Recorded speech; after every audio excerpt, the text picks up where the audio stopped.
Hola amigos de Estén Sin Fronteras, le damos la bienvenida a todos y a todas. Hoy tenemos una invitada de gran trayectoria. Ella es Alejandra Medina. Ella es una doctora de Ciencias Biomédicas de la UNAM, de la Universidad Autónoma de México, Nacional Autónoma de México, licenciada en Ciencias Genómicas, siendo la primera egresada de la respectiva licenciatura. Ella participó como docente de esa misma carrera, la licenciatura en Ciencias Genómicas. Alejandra es una experta en la bioinformática de la regulación microbiana y desde su doctorado se ha centrado en el desarrollo de herramientas bioinformáticas y estrategias para estudiar mecanismos reguladores de genes. Alejandra, muchas gracias por acompañarnos. Bienvenida a la Fundación Estén Sin Fronteras. Para todo el equipo es un gran orgullo y placer de tenerte y sobre todo muchas gracias por aceptar nuestra invitación. Muchísimas gracias, Diana. Muchas gracias a todos por ver esta plática y a Estén Sin Fronteras por invitarme y por todo el trabajo que hace por el desarrollo de la ciencia en América Latina. Y pues estoy muy orgullosa de estar aquí. Muchas gracias. Entonces, pues les presento un poquito de el área en la que me dedico y después un poquito de en lo que trabaja mi laboratorio.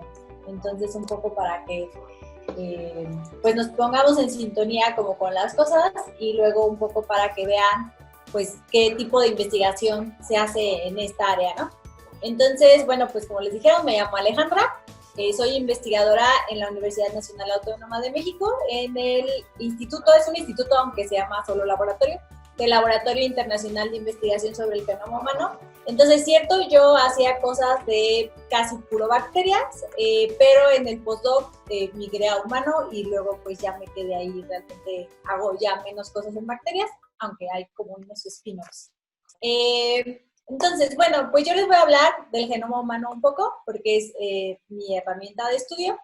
Y pues les voy a contar un poquito de la historia de cómo ha ido evolucionando toda esta área. Entonces, desde 1900 se redescubrieron las leyes de Mendel. O sea, Mendel ya había trabajado muchos años antes con sus chicharitos en su abadía, donde era sacerdote conventual. Entonces, para 1900 alguien empieza a leer sus estudios y dice, esto de los genes como que tiene muchísimo sentido. Entonces hay algo que se hereda, ¿no? Hay algo que sacamos de nuestros padres, hay un elemento ahí que nos dice si somos morenos o altos o bajos o incluso si tenemos alguna predisposición a enfermedades, ¿no? Para 1953, Watson y Crick, con los resultados de Rosalind Franklin, eso nunca hay que olvidarlo, empiezan a identificar pues cómo se ve esta estructura de herencia, ¿no? El ácido desoxirribonucleico, este ADN, por primera vez empieza a decir, bueno, esto tiene que organizarse de esta manera, estas letras van con estas letras y eso hace un código. Y en 1977 empieza a desarrollarse los primeros sistemas de secuenciación. Entonces, quiero que se den cuenta así como pasaron de 1900, todavía estaban como 50 años en decir, bueno, esto de los genes está en esto que se llama ADN y esto que se llama ADN tiene estas letras que van pareadas y hacen como una escalerita. Y luego hasta el 1977, dos investigadores empiezan a desarrollar una forma de secuenciar estas cadenas de letras, ¿no? Entonces ahora sí es como, está todo muy padre, todo vive en esta cosa que se llama ADN, pero bueno, ¿y qué dice el ADN, no? ¿Cuáles son ese orden consecutivo de nucleótidos que básicamente significan cómo se va a integrar nuestro organismo, ¿no? Entonces, en 1977 se empiezan a desarrollar los primeros métodos de secuenciación súper lentos. Entonces, esto es así, esto se ve aquí chiquito, ¿no? Pero eran placas de geles que podían ser súper grandes y de verdad era así como 20 letras, o sea, 20 letras de todo el genoma y eso había sido la tesis de doctorado de alguien, ¿no? Entonces, para 1983 tenemos ya la posibilidad de ver los cariotipos, entonces ya podemos en un platito ver dónde están los cromosomas, cómo están los dos pares, y aprendemos que podemos encontrar algunos genes con su secuencia, porque ya, como les dije, ya empezamos a poder resolver un poquito de secuencias, de los genes y les ponemos un color y los aventamos al cariotipo y se prende donde está el gen, ¿no? Entonces se prende azulito donde está el gen que yo marqué con azulito, amarillito donde está el gen que yo marqué con amarillito.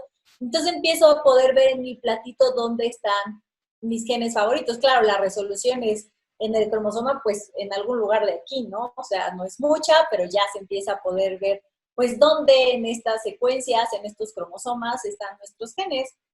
Y en 1990 inicia el proyecto del genoma humano, que se vuelve un esfuerzo internacional, aunque sí fue muy impulsado por el gobierno americano. O sea, en parte ellos lo consideran como un megaproyecto de su Instituto Nacional de Salud. Europa también le entró. Y entonces en 1990 dicen, vamos a secuenciar el genoma con las tecnologías que tenemos, que era básicamente pues estos como geles, ¿no? Entonces, pues así arrancaron, de a poquitas, de letra en letra se va haciendo el mapa del genoma humano y calculan que se van a tardar unos 20 años. Pero cuando hay interés en el desarrollo científico y cuando este interés es del gobierno, porque a veces sí se necesita el apoyo gubernamental. ¿Por qué? Porque esto no podía ser privado, es el genoma humano. O sea, tú no quieres que esto esté como en una empresa nada más, ¿no? Esto es algo que va a usar la comunidad científica para desarrollar herramientas para la salud, para estudiarnos, y pues tiene que ser libre, ¿no?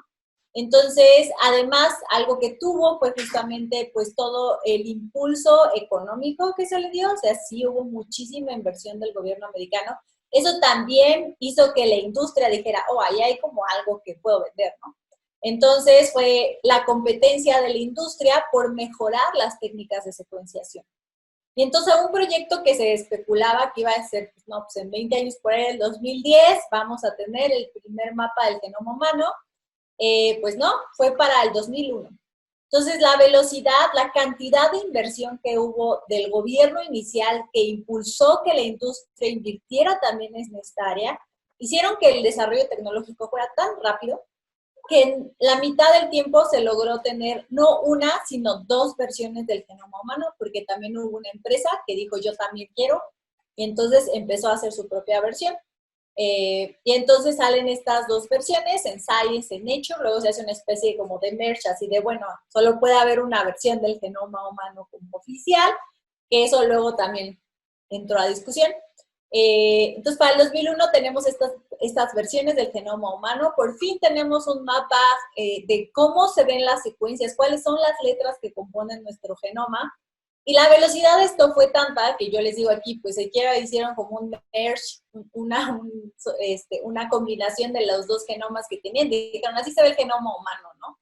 Pero pues decir así el genoma humano, pues es una cosa súper etérea. Porque yo soy humana y yo no tengo el mismo genoma que Diana. Es muy parecido porque las dos somos seres humanos, pero nuestro cabello no es igual, no somos de la misma altura, ni siquiera nacimos en el mismo país, lo cual implícitamente ya lleva variantes genéticas. Entonces somos diferentes, eso nos hace súper ricos. Entonces cada quien debería tener pues la posibilidad de tener su genoma, porque yo soy humana, yo también tengo mi genoma humano. Entonces en el 2008 la velocidad de desarrollo de las herramientas de secuenciación ayudó a que le dieran a Watson, a este señor que estuvo en este redescubrimiento de los resultados de Rosalind Franklin en 1953 y que acomodó esta idea del DNA de escalera, le dieron su genoma en un disco duro. Entonces, esa es la velocidad, o sea, quiero que vean así como 1900 y 50 años hasta que le agarramos como la onda a lo que decía Mendel con los resultados de Rosalind y ya salió como algo, ¿no? Y en estos otros, pues, poquito más de 50 años pasamos de, oh, mira, así se debería ver el ADN. Toma, aquí está tu genoma. Así ha sido la velocidad de desarrollo de la genómica y particularmente la genómica humana, porque el humano pasó de ser un organismo como donde queremos hacer las cosas, pero no podemos porque pues hay muchas cosas éticas y siempre es como, no, mejor estudia los ratones y luego pasas la información al humano, ¿no? Y el genoma humano se volvió como, ah, no, primero lo hacemos en humano. El humano se vuelve un organismo modelo casi por excelencia porque está hipercaracterizado. Y después ya vamos con los demás bichos. Entonces, no se secuenciaron otros genomas hasta, eucariotes, hasta después del genoma humano. Antes del genoma humano, las pruebas habían sido en bacterias y virus. Después son chiquitos, a diferencia del genoma humano. Entonces, esto fue para el 2008 y en el 2008 al 2015 sale este proyecto que se llama los 1000 genomas. Vamos a secuenciar 1000 genomas, vamos a aceptar que hay una variación global de los genomas, lo cual también es muy importante. O sea, tenemos que secuenciar 1000 genomas, pero no pueden ser 1000 genomas del mismo lugar de Europa o el mismo lugar de Estados Unidos, porque pues no estamos aprendiendo mucho sobre la variación genética poblacional.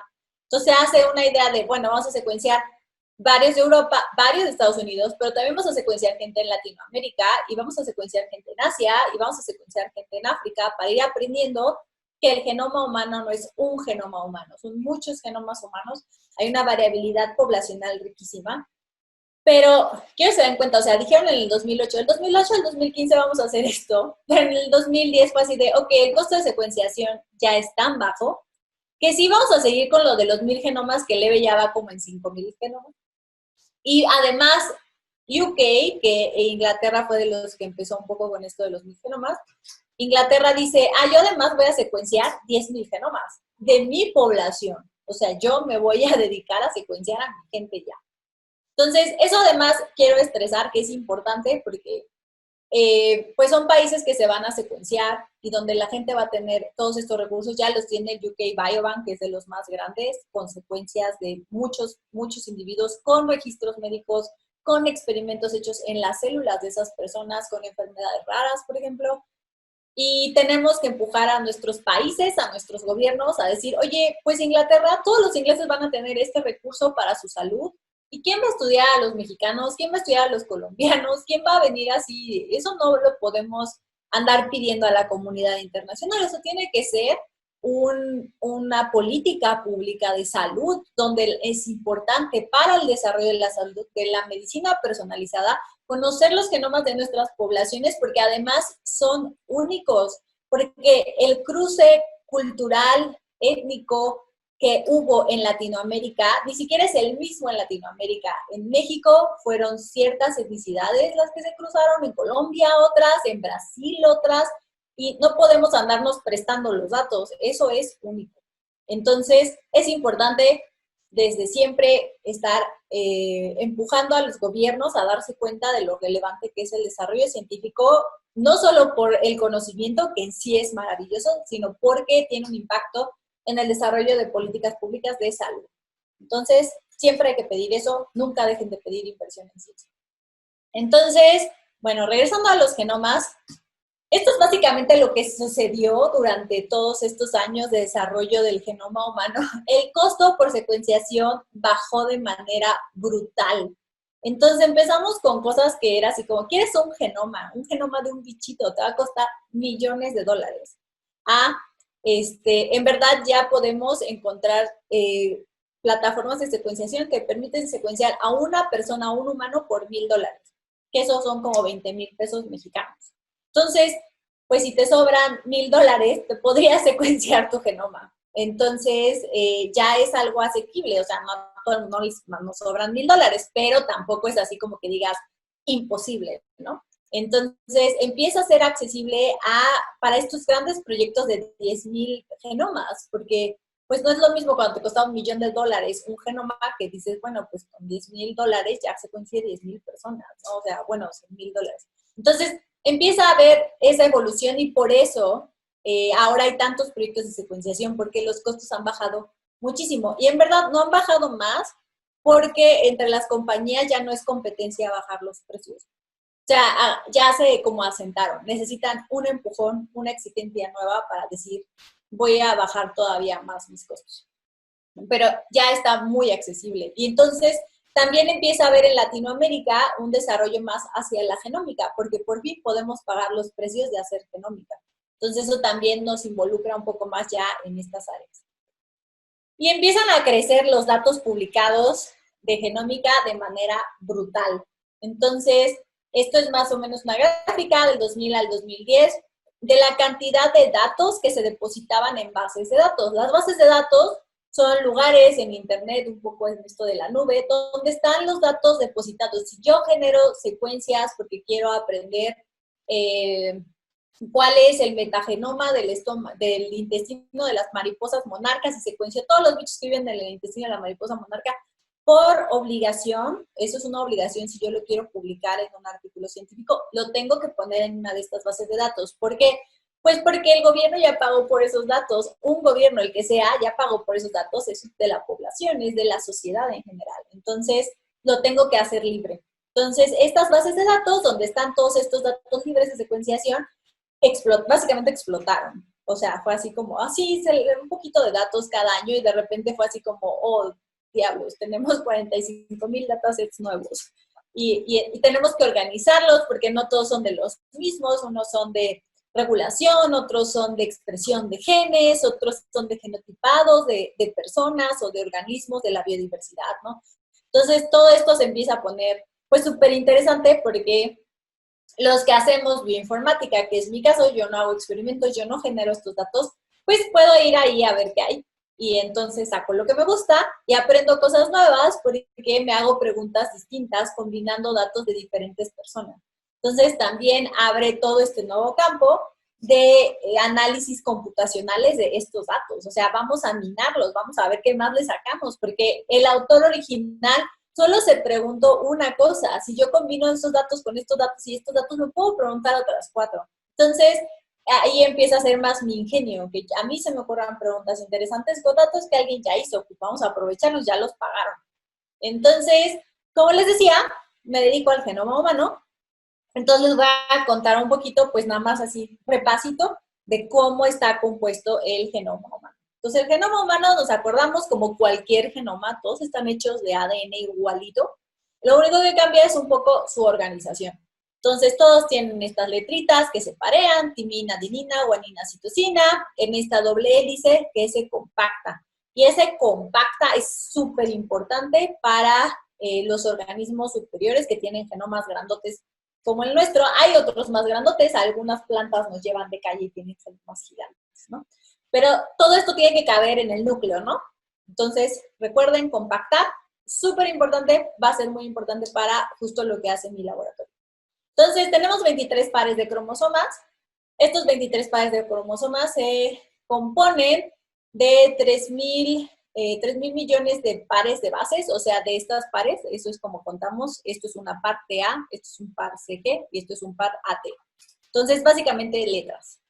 Entonces, pares de letras, ¿no? Entonces, son posiciones, entonces tenemos más de 3,000 millones de posiciones de letras en el genoma, o sea, toda esa cantidad de palabras que están escondidas ahí. Y tenemos más o menos unos 20,000 genes codificantes, o sea, cachitos de este genoma que codifican para una proteína, o sea, que se transcriben y se vuelven proteínas.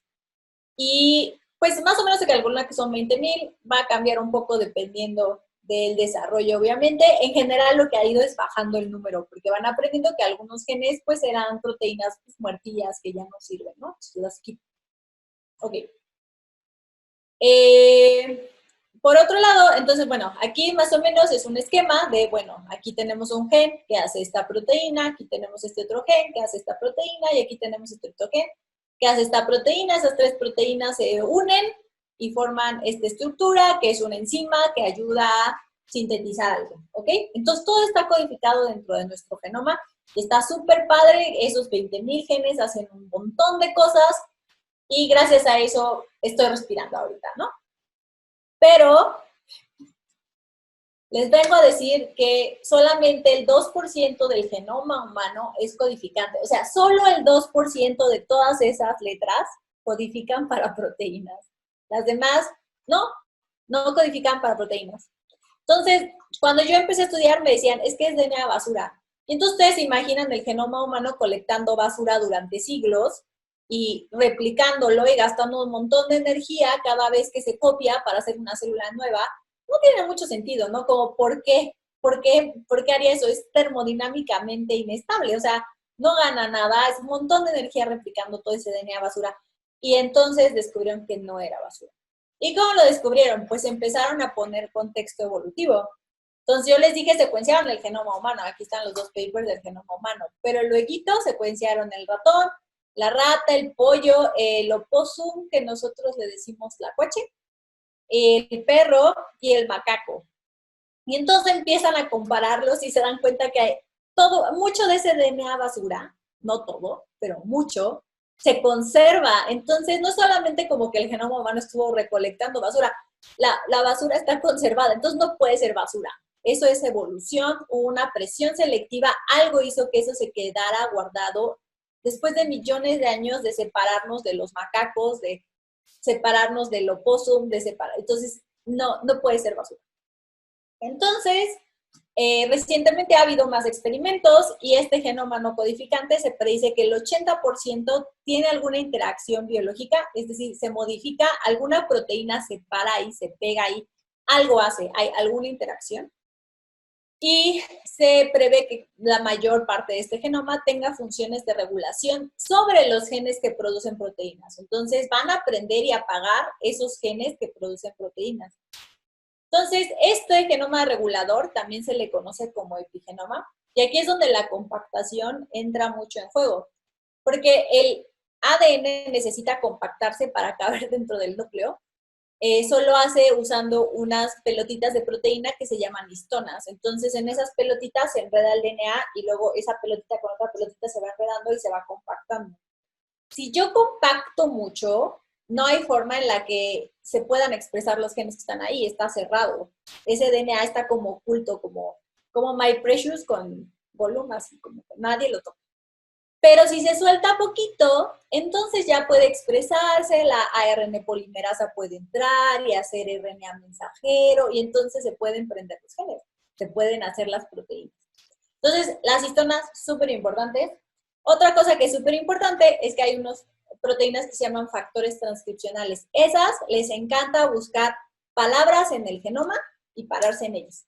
Y ayudan a la ARN polimerasa a empezar la transcripción de los genes o le estorban y entonces apaga la transcripción, se paran adelante de ella y es como, no, este gen no se va a aprender. ¿Ok? Entonces, son dos cosas súper importantes que logran que nuestro genoma se vuelva una especie de libro de recetas. Entonces, tenemos este libro de recetas maravilloso. Cada platillo son estas proteínas que van a hacer cosas, pero ustedes no quieren estar haciendo todas sus recetas todo el tiempo, ¿no? O sea, ustedes no necesitan hacer un pavo navideño hoy en la tarde, porque no tiene sentido, ¿no? Es para Navidad. Entonces, estas proteínas, estas histonas y estos factores transcripcionales básicamente funcionan como los que eligen las recetas que se van a hacer ese día. Y de esa manera, nosotros podemos tener el mismo genoma, tenemos exactamente el mismo genoma en todas nuestras células, pero unas son pelo, otras son piel, otras son ojos, labios, la boca, sienten diferente. Cada una hace su función gracias a toda esta regulación. Mismo genoma, funciones completamente distintas. Entonces, eso es muy importante.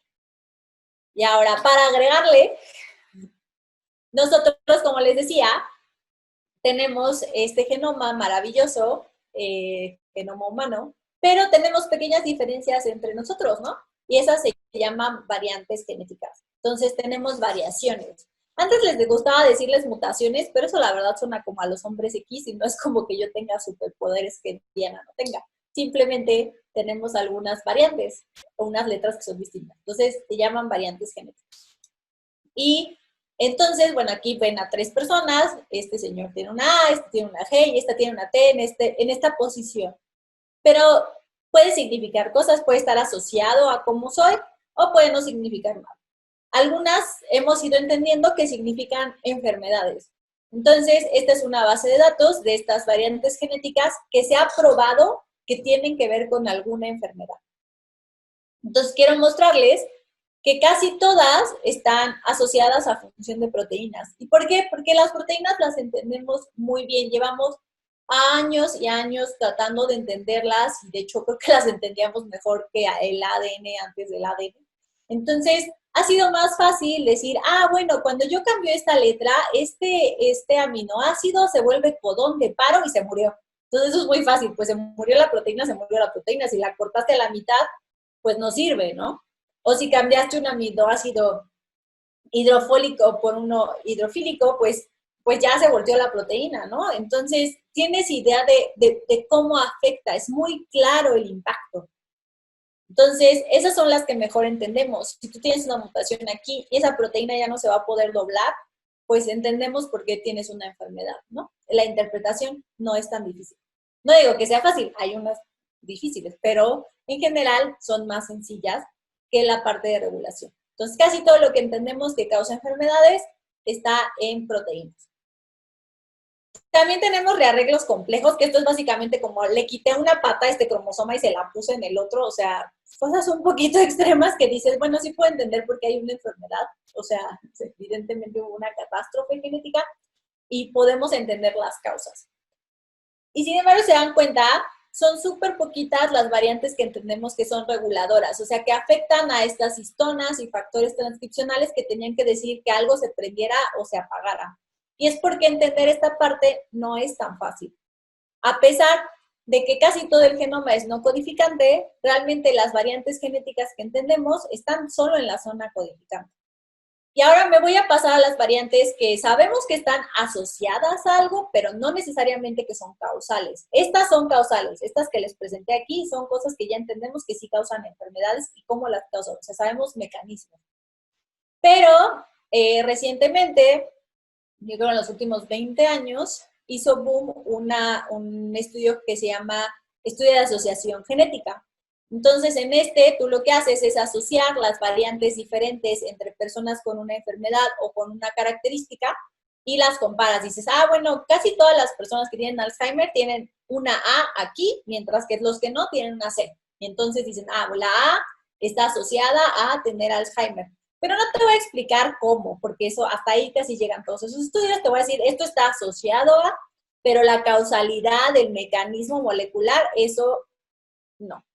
Entonces, de estas variantes que sabemos que hay asociación, pero no necesariamente causalidad, casi todas caen en regiones no codificantes. O sea, muy probablemente el mecanismo por el que funcionan o por el que actúan está ligado a regulación, a que un gen no se prendió o no se apagó de forma correcta en el momento que tenía que hacer. Y esta imagen es del 2015, entonces cada puntito es una palabra, una letra que estaba asociada. Entonces, ustedes ven aquí algunos puntitos. Les voy a enseñar la versión del año pasado. Entonces, ustedes pueden ver los cromosomas y los puntitos. Esta es la versión. Ay, ya no puedo darle next. Ahí está. Perdón. Entonces, esta es la versión más reciente. Entonces, ya no se ve nada. Todos esos son los puntitos de todas las variantes genéticas que han sido asociadas a un carácter, o sea, si somos gorditos, si somos chaparritos, o enfermedad, si tenemos probabilidad de Alzheimer o de diabetes. Entonces, mi laboratorio se dedica a tratar de coordinar lo que sabemos de estas variantes genéticas con lo que sabemos de regulación. Entonces, así es como se ve el genoma regulador. Lo que está así como línea doblada es mi forma de decir, ese es el ADN, entonces el ADN así, que se enreda en las histonas los pongo aquí como estas pelotitas, y si se dan cuenta las pelotitas tienen como unas marquitas, como unas esferitas, esas esferitas son las que me dicen si el ADN está más suelto o está más apretado. Entonces, si está más apretado, yo voy a decir, esa zona está apagada, tiene una función latente, podría aprender algo, pero no lo está haciendo, está apagado. Y tengo unas esferitas que yo sé que están asociadas a que esto esté prendido, que interaccionen con la ARN polimerasa, que transcriban un gen, que esté el gen activo. Y mi laboratorio se dedica a ver justamente las variantes genéticas que afectan la regulación. Entonces, por ejemplo, aquí está un motivo, que es una palabra donde se pega este factor transcripcional y activa este gen de aquí abajo. Pero se dan cuenta, aquí tengo este motivo, pero aquí dice SNP. Es una variante de un nucleótido. Eso significa SNP. Entonces, aquí se ve que hay una variante, una letra que es distinta y el factor transcripcional ya no le gusta, ya no se pega, esto se cancela y no sucede. ¿Ok? Entonces, mi laboratorio trata de ver con esas variantes cómo afectan justo esta preferencia de los factores transcripcionales. Entonces, de nuevo, los factores transcripcionales están en la regulación genética y les gustan ciertas palabras, ¿no? Entonces, aquí les pongo una palabra que le gusta a HNF6. Entonces, aquí está. Le encanta ATTGATT. Entonces, cuando ve eso por ahí, se pega, se siente. A veces puede considerar una C en esta posición o una C en esta otra posición. Es flexible. Entonces, así pegan los factores transcripcionales. Entonces, también algo importante es que estas cosas pueden ser funciones a larga distancia. Ustedes pueden tener una regulación, un sitio de regulación aquí y decir, bueno, el gen que está aquí abajito, entonces los genes está aquí, el DNA es una línea, el gen, cada gen está marcado con estas flechitas rojas, y ustedes dicen, bueno, aquí hay una región de regulación, aquí hay un gen, el gen que está al lado tiene que ser el que esté afectado, obviamente. Si tengo una variante genética aquí, entonces tal vez este gen ya no está expresado. Y esto de hecho es un ejemplo real. Este es el gen FTO y hay una variante genética que se asoció a obesidad aquí. Y todo el mundo dijo, el gen de la obesidad es FTO. De hecho, yo creo que le pusieron FTO porque suena fato y es como gordo. Entonces, todo el mundo ya estaba con ese gen feliz. Y si mutas ese gen, el ratón se pone gordo, ¿no? Pues si mutas esa región de regulación, el ratón se pone gordo. Entonces, se empezaron a dar cuenta que pues muchas variantes genéticas afectaban la regulación. Entonces, cómo se prenden y se apagan los genes. Y justamente estos mecanismos pues pueden estar dañados por alguna variante. Entonces, aquí les pongo una variante, la C, donde el factor transcripcional se pega, y una T donde no se pega. Si no se pega, no se activa el gen. Y entonces se dieron cuenta que este gen FTO, esta región, en verdad, o sea, afecta al FTO, porque si la quitas, pues le quitas un cacho al gen y si lo afectas, pero en verdad su función más importante es la de interaccionar con el promotor de estos otros genes, IRX5 e IRX3, que también son factores transcripcionales. Y aquí, en esta variante, se debería estar pegando este factor transcripcional que se llama ARID5B, que le gusta la palabra AATATT, y a veces si le pones una C, ya no se va a sentar. Y si no se sienta, entonces los otros dos genes que estaban hasta acá no se prenden, y si no se prenden, engordamos porque está asociado a que hagas más adipocitos blancos, que son los que no se queman muy rápido, y que además tal vez tengas más hambre. Entonces, pues básicamente la explicación no era el gen de al lado, sino era un sistema de regulación todavía más complejo que está llevado por otros dos factores transcripcionales, que eran estos dos genes que estaban a larga distancia. Entonces aprendimos que además la regulación no es nada más aquí al ladito, sino que puede ser súper lejos. Entonces todo se empezó a poner más interesante y complicado. Y entonces, como les decía, pues a mi laboratorio le interesa justamente esta parte de ver si hay variantes que afecten los sitios de unión de los factores transcripcionales, y si les interesa aprender más, hicimos una herramienta, que es un set de herramientas que se llama Variation Tools, que les permite justamente ver si el sitio de unión de un factor transcripcional está afectado por una variante genética. Entonces hicimos una herramientita que se llama Variation Scan, que te permite comparar la predicción de efecto termodinámico, que son estos pesos, de una variante contra otra. Entonces aquí se puede ver que el amor de la proteína del factor transcripcional por esta palabra decae si le cambio esta C por esta T. Y les puedo decir que decae por 6 puntos. Entonces, estas herramientas las hicimos también pues para que fueran fáciles de usar. Entonces hay un sistema web en el que las pueden acceder, y de hecho les ayuda desde el bajar las variantes genéticas en regiones cercanas a genes que les interesen, por ejemplo, hasta hacer esta evaluación de ver si afectan o no el sitio de pegado de un factor transcripcional. Y, por ejemplo, esta es una que identificamos hace poco, que justamente es una región de regulación que está en el promotor de un gen, pero que le pega a otros que están lejos, entonces también regula a sus vecinos y podría tener un efecto más fuerte. Y justamente creemos que afecta al factor transcripcional IRF1 y que podría estar ligado con respuestas inflamatorias, o sea, con nuestra capacidad de enfrentar procesos inflamatorios o infecciosos. Entonces, es súper interesante. Y bueno, entonces, este es el genoma regulador, eso es lo que le interesa a mi laboratorio, y este es mi laboratorio. Entonces, ese es mi Twitter, Ale Medina Rivera, y cualquier pregunta, comentario que quieran mandarme, estoy súper dispuesta. Alejandra, muchísimas gracias por tu presentación, bastante interesante. La verdad es que hay bastantes cosas por aprender, y estoy segura que los estudiantes que vean esta presentación van a estar muy interesados en saber más. De nuevo, mi nombre es Diana Vázquez. Nosotras, Diana, ambas Diana Carolina Patiño y Diana Carolina Vázquez, somos miembros de la Fundación STEM Sin Fronteras y ahora muy enfocadas en la parte de educación sostenible. Entonces, de nuevo agradecemos tu presentación y tenemos un par de preguntas que nos gustaría comentar contigo. Cuéntanos cómo empezó la idea de estudiar el área de las ciencias genómicas y cómo empezó tu interés por esta área. Pues es que en verdad es una historia de estas un poco azarosas. Yo quería estudiar psicología porque quería hacer investigación. Mi mamá es psicóloga, entonces en mi mundo lo que existía como de investigación estaba pues desde la psicología. Y una maestra en mi último grado de preparatoria trabajaba en el Instituto de Biotecnología también y me dijo, no, no hagas eso, ven conmigo. Y fui con ella. Y entonces, pues me gustó y su jefe estaba en la coordinación de la licenciatura en Ciencias Genómicas, que iba a empezar ese año, yo soy de la primera generación, y me dijo, pues ahí hacen también cosas de neuro, pues métete ahí.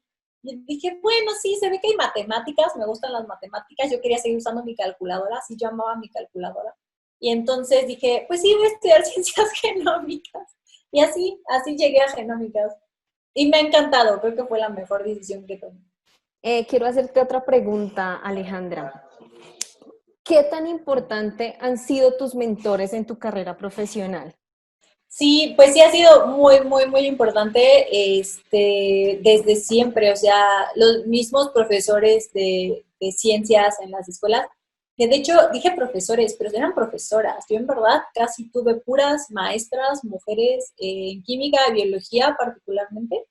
Eh, en mate sí había más hombres, pero siempre tuve como mucho el incentivo de mis maestras de que era buena en ciencias, de que siguiera como ese camino, aunque fue hasta el último grado de preparatoria esta maestra Rosaura, me acuerdo muchísimo de ella, que sí me dijo como, no es, o sea, busca hay otras carreras, donde puedes hacer investigación, que son de investigación, de hecho, entonces, o sea, psicología iba a ser un camino seguro que me hubiera acabado en investigación.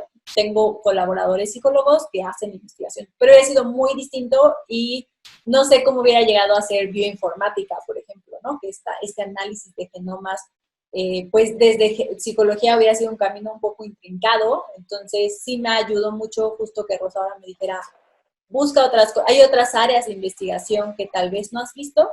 Y me acuerdo que ella se arriesgó muchísimo en llevar una vez nitrógeno líquido a la escuela para que lo viéramos. Entonces, de verdad, sí, fue una profesora sensacional. Y después en la licenciatura, particularmente la licenciatura en Ciencias Genómicas de la UNAM, tiene mucho acompañamiento, o sea, son grupos pequeños, los profesores son cercanos. Entonces, creo que eso siempre ayudó mucho, o sea, siempre hay alguien dispuesto a escucharte, a guiarte cuando tienes dudas. Y mis dos jefes del doctorado, Julio Collado y Jack Van Helden, siempre fueron súper accesibles conmigo, o sea, de hecho mi proyecto de doctorado yo lo inventé y ellos así de, sí, haz lo que quieras, y yo, sí, hago lo que quiero.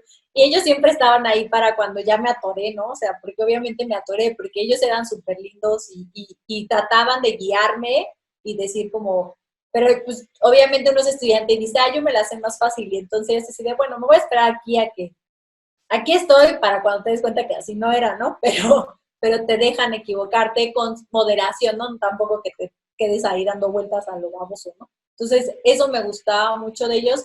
Y creo que particularmente Jack es de las personas más feministas que conozco. De hecho, él me ayudó a deconstruir mucho mi machismo interiorizado.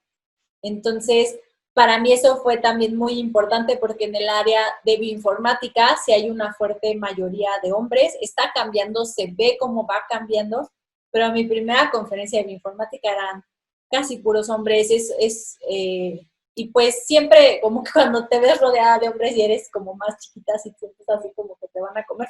Pero Jack me ayudó muchísimo como a reflexionar, como por qué pensaba así y realmente cómo consideraba el lugar de las mujeres en ciencia. Y entonces me ayudó muchísimo y trato de hacer lo mismo con mis estudiantes. tanto hombres como mujeres, porque es algo que todos tenemos que aprender a revalorizar el lugar de la mujer en nuestra sociedad. Entonces, eso a mí me ayudó muchísimo y durante el postdoc pues también tuve muchos mentores, ¿no? Entonces siempre he encontrado gente muy dispuesta a ayudarme a encontrar mi camino, incluso ahorita como jefa de laboratorio pues vas empezando, nadie te enseña, o sea, todo el mundo te enseña cómo hacer ciencia, todo tu camino es hacia eso y luego cuando te vuelves jefe nadie te enseñó administración, ni recursos humanos, ni cómo lidiar con la burocracia universitaria y ahora pues tengo mentores y mentoras que me ayudan como a entender cómo funciona el sistema, ¿no? Entonces estoy súper agradecida también con esas personas, o sea, pues, de hecho creo que casi nadie está en mi institución de ahorita, o sea, yo les hablo por teléfono, así como, y la gente es súper amable, o sea, creo que nadie de ellos tiene, o ellas tienen la obligación de contestarme, pero creo que la comunidad, sobre todo entre, pues la gente más bien joven, es de ayudarse. Entonces, eso está súper padre y sí, los mentores han sido muy importantes, siguen siendo importantes. Siempre van a necesitar un mentor, nunca sabemos todo. Entonces, también es aceptar eso es importante. Alejandra, con respecto a lo que estás diciendo sobre esa dificultad de la mujer en la ciencia, ¿cierto? ¿Crees o consideras que aún todavía hay una limitación en tu área de trabajo por ser mujer o ya hemos pasado esa brecha? O sea, ¿cómo lo ves en la actualidad esta situación? Pues creo que seguimos siendo una minoría de mujeres en biología computacional. Sí está cambiando. Eh, Creo que, pues no sé, al menos en México, soy presidenta de la Red Mexicana de Bioinformática y estoy súper orgullosa en decir que es una sociedad científica donde somos 50% mujeres, 50% hombres. Si el mundo está hecho así, pues de eso deberías esperar por azar, por suerte, debería todo estar compuesto siempre por 50% de mujeres y 50% de hombres. Y sí, es algo que sucede. En áreas directivas somos 60% mujeres, de hecho somos más mujeres, y no sé si eso es un poco lo que ha hecho que justamente como comunidad tengamos esa equidad de género también establecida, que el ver roles de liderazgo ayude a las chicas a aventarse, a decir yo voy a aprender a programar, porque el lenguaje sigue siendo un poco ese, los chicos son los que programan. Y fuera de bioinformática, en general, ese es lo que oyen las chicas desde niñas, ¿no? Hay muchos esfuerzos por cambiarlo. Está todo esto de Technovation que impulsa mucho a las niñas a programar desde la secundaria, o sea, desde los primeros años de la secundaria, o sea, están chiquitas y ya están programando, hacen sus videojuegos, y creo que eso se va a reflejar en unos años, poco a poco, y aún todavía yo lo veo, las estudiantes me llegan más del lado de biológicas, que dicen, no, sí voy a programar, y ya entendieron que es algo completamente posible para las mujeres. Y del lado de cómputo sí me llegan más chicos, entonces te das cuenta como que, bueno, pues desde niños en algún momento empiezan a oír todas estas ideas, estereotipos, y se separan, pero me gusta ver que las niñas van diciendo, no, yo sí programo, como, o sea, yo ahorita aprendo y le meten a la compu y es algo que además es originalmente de mujeres, la bioinformática la hizo una mujer, la madre de la bioinformática, se llama Margaret Dayforhoff. So, es algo que, o sea, las mujeres inventamos esta área, entonces tenemos que reapropiarnos. Excelente. Alejandra, ya para concluir esta entrevista, nos gustaría saber cuál sería tu consejo para todas esas niñas y niños y jóvenes para escoger una carrera como la tuya o en las áreas de STEM. Pues básicamente son áreas donde lo importante es que les guste preguntarse cosas. Entonces, pues no dejen de preguntar, eso es lo más importante.